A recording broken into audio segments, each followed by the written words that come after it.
I've been the past several months at least, I've been paying close attention to this hunger that we're talking about and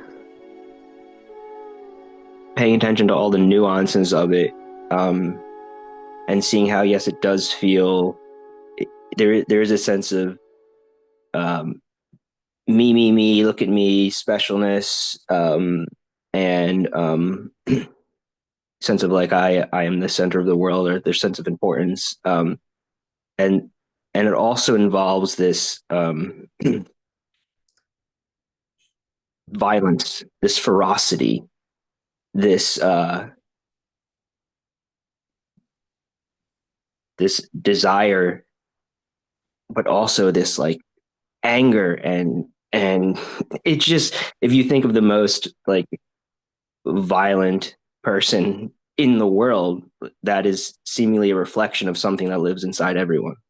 Um, and I know that's taking it to the extreme, but I do see the seeds of all of that inside of this one black hole that we talk about in this hunger movement. And in the process of looking at this over several months, I can see that my practice has been basically just looking at all of this, and the more I see it as all sort of one thing, one object, all in different aspects, I can see, oh, that isn't me. In my direct experience, as it arises, I say sort of to myself, that's not me, and there's a initial freedom from it and a seeing it, and in seeing it I'm not seeing from it, so there's a freedom from it. But after doing this for many months, it doesn't feel like it's enough to see that it is just thought. And so you talk about like turning towards, or turning inward, turning towards the, I don't know, for lack of a better phrase, the true desire. Um, but I don't know what that looks like. I've heard this many times. I've only gotten to the point of neti with this. But what is it? And maybe it's a novice question. What does it mean to turn towards the actual, where the desire is truly pointing or coming from? Or I hope that question makes sense. This violence in desire is endemic to desire itself and also epidemic in our world.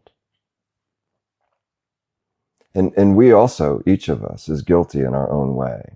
And to come to see that is courageous and, um, and a level of honesty that few people will have the courage to investigate. But it's very simple. It's like this. Huh? This is primary. This, to the experience of the separate self, is a hunger. Desire. It's desire. Desire fulfilled huh, amplifies desire. Just like the black hole we were talking about. Desire fulfilled, desire grows. More, more, more, more, more, more. Yes? Huh? Desire now growing, unfulfilled, frustrated. Yes?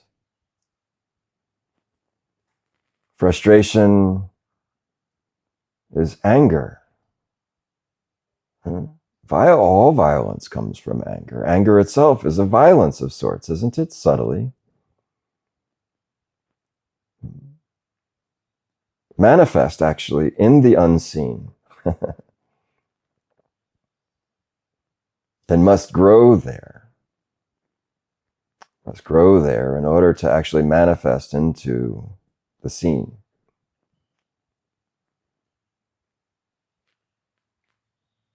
This anger creates delusion. Blind with rage.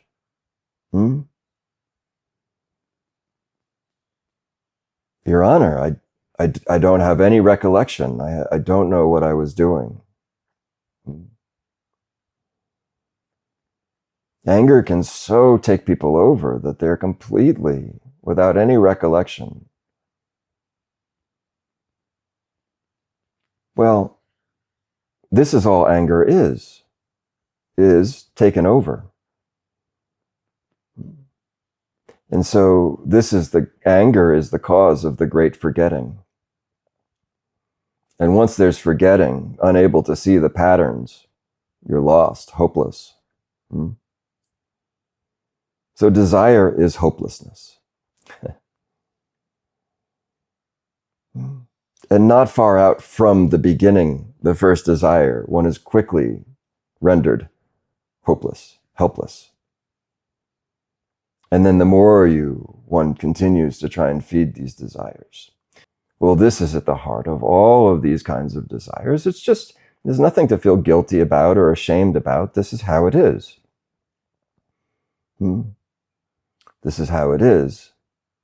All right, so I think that was important to just sort of set the basis for this. And so now seeing that no amount of the chasing the objects of desire will fulfill.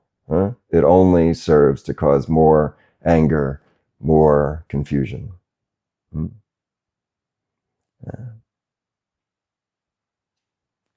So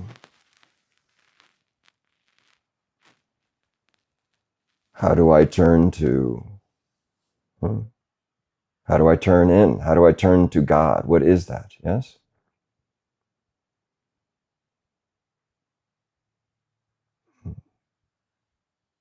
We are so accustomed to turning to objects that for a while we must actually objectify God in order that we have something to turn to. It's okay. It's why there are things called murtis and crosses, and we have altars.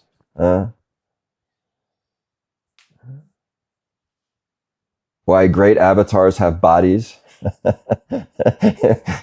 You see? It's called the Guru Murti.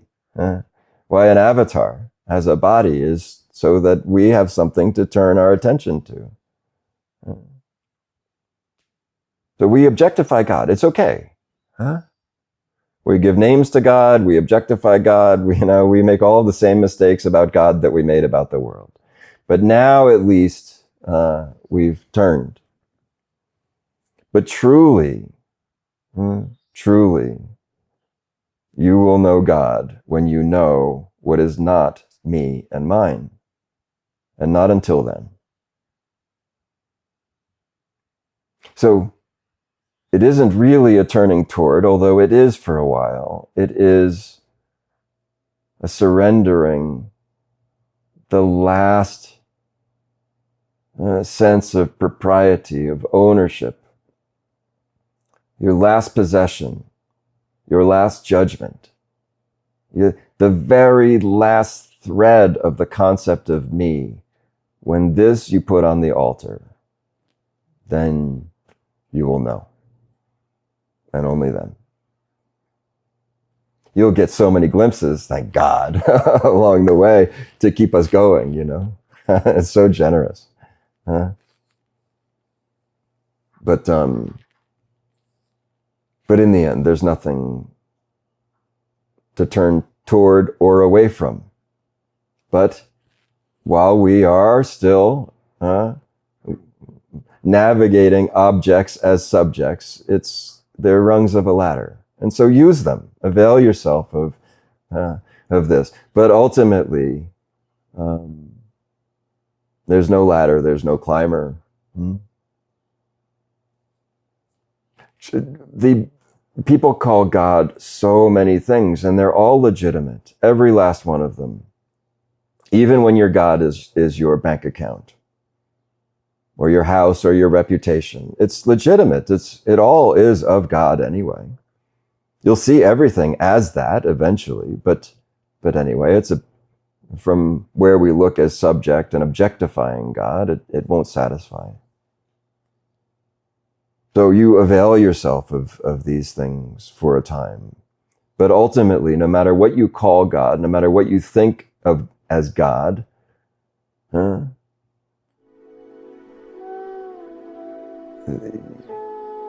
real name of God is called not me.